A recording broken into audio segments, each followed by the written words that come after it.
ನಮಸ್ಕಾರ. ಜಿನಿ ನ್ಯೂಸ್ ವೀಕ್ಷಕರಿಗೆ ಸ್ವಾಗತ.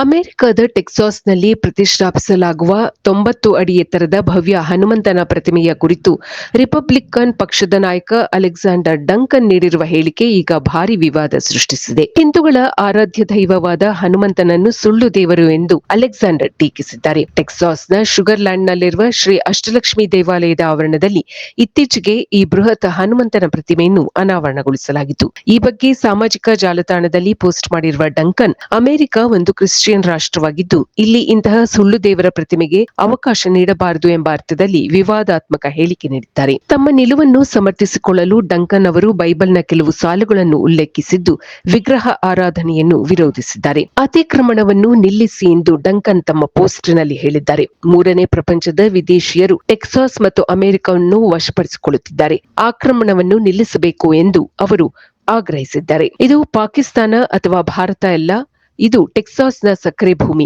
ಮೂರನೇ ಜಗತ್ತಿನ ವಿದೇಶಿಯರು ನಿಧಾನವಾಗಿ ಟೆಕ್ಸಾಸ್ ಮತ್ತು ಅಮೆರಿಕವನ್ನು ವಶಪಡಿಸಿಕೊಳ್ಳುತ್ತಿದ್ದಾರೆ. ಅಮೆರಿಕದಲ್ಲಿರುವ ಮೂರನೇ ಅತಿದೊಡ್ಡ ಪ್ರತಿಮೆ ಏಕೆ?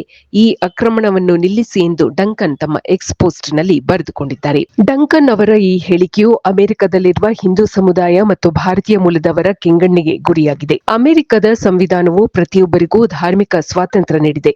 ಇಂತಹ ದ್ವೇಷಪೂರಿತ ಹೇಳಿಕೆಗಳು ಸರಿಯಲ್ಲ ಎಂದು ಹಿಂದೂ ಅಮೆರಿಕನ್ ಫೌಂಡೇಶನ್ ಹೇಳಿದೆ.